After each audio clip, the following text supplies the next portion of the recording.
Blessings, Levi family. How are you? Hope everything is well. Blessing on this day. I guess I just wanted to talk to you today. Yes, Grace Levi. See, I got my scarf on. I should take it off, right? So I don't look too, whatever. I'm out and about. And I just wanted to talk to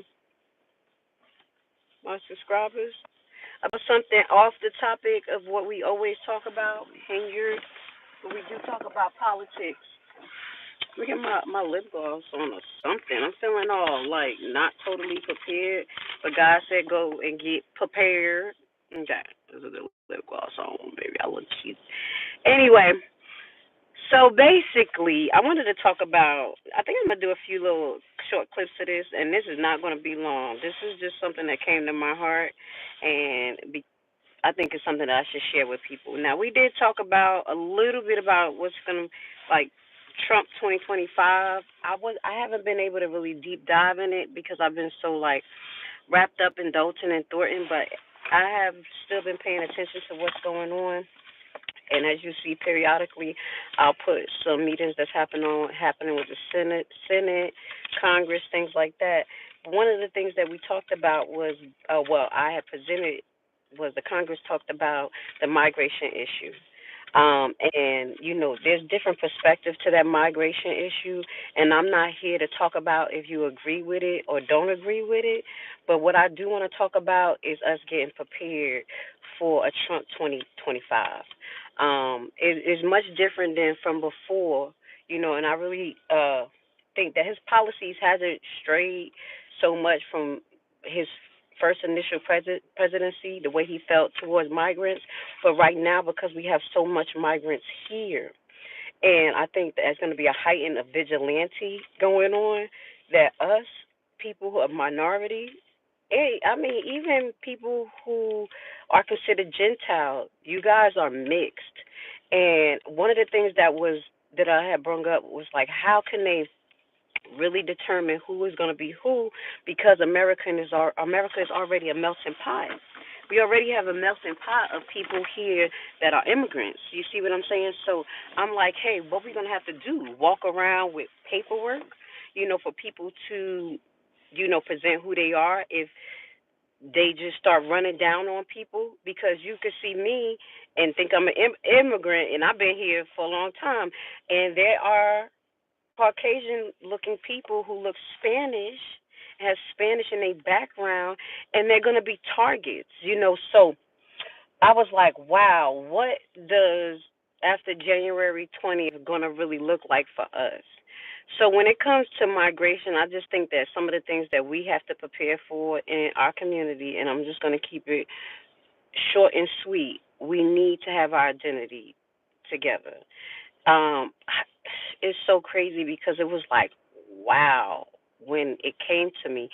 I know a lot about nationality and identity. That was one of the things that I taught myself about nationality and identity. And I think this is going to be a big topic because these people come from different nations.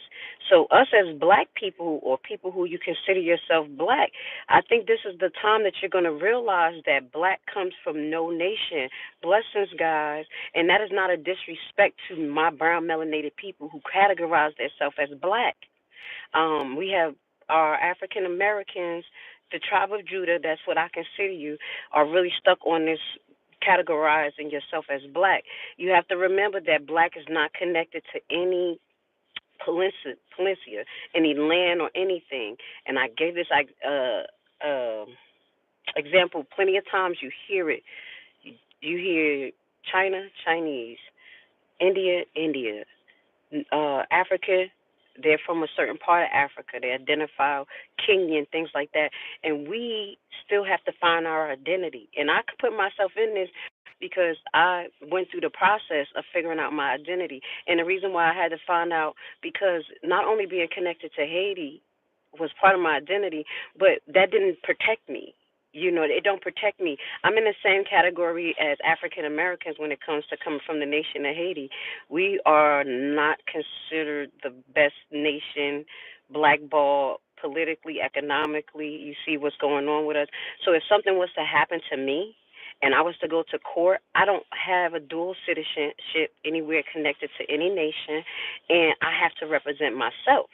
If you have other foreign entities that come here, they usually have dual citizenship, which makes them connected to another peninsula.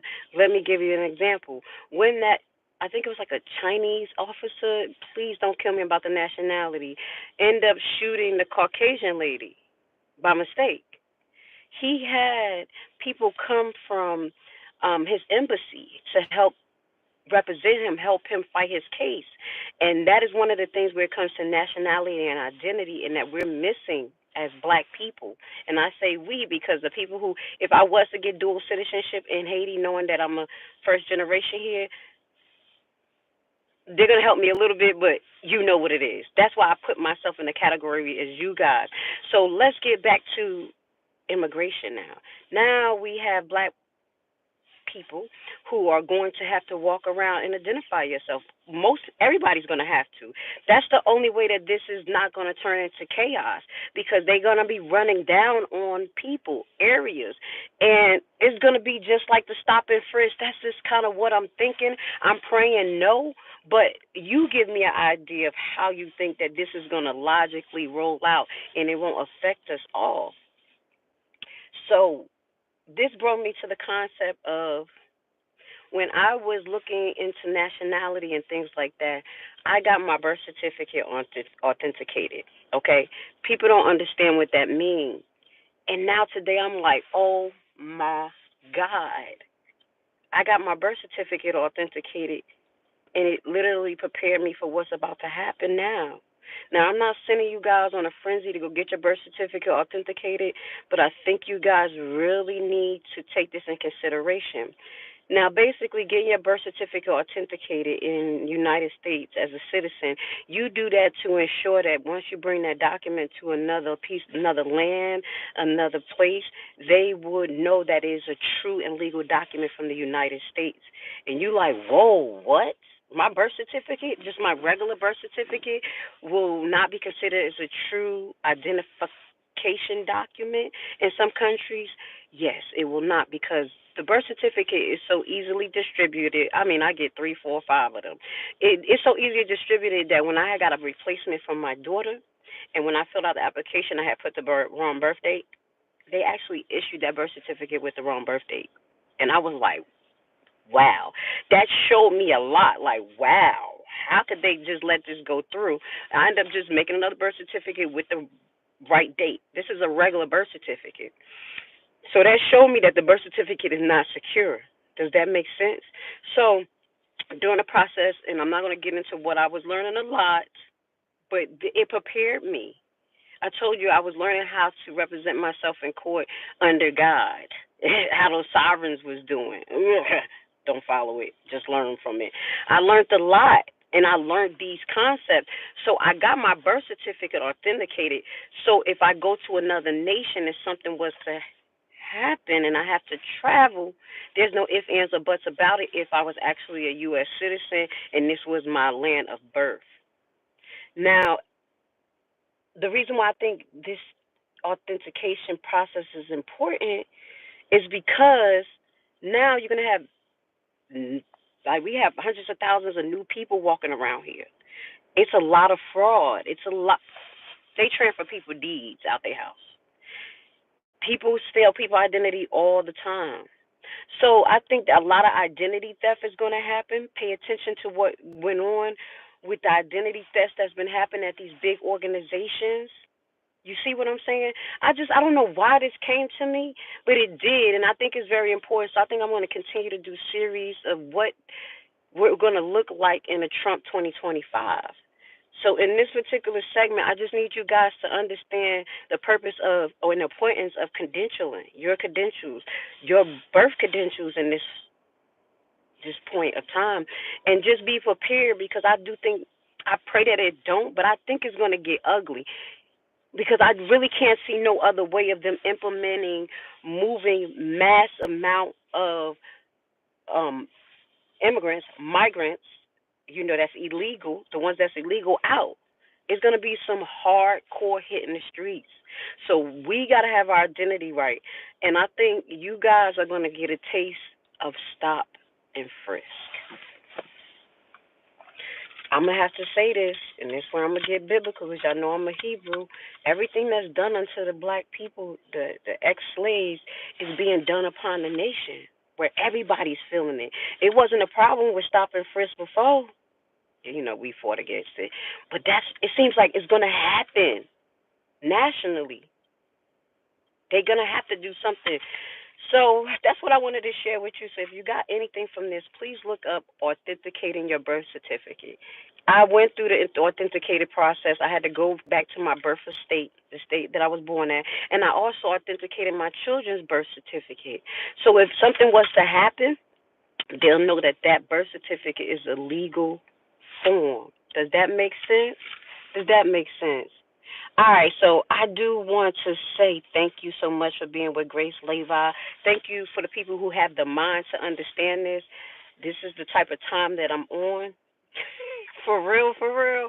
I love you guys. Thank you for being with me, and I hope you learned something from this segment of what it's going to look like in Trump 2022. I mean, damn, 2025, possibly.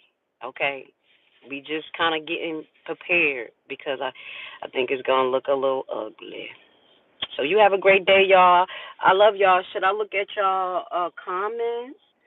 Okay. If y'all got any questions, put your comments at the bottom because I know a lot about the nationality process, declaring your nationality, and the birth certificate authentication process, and a few other ones. But I think that's the most important two that you guys should understand because we're going to be subjected to some shit. I think we are. So I love you guys and have a great, great Sunday. I'll talk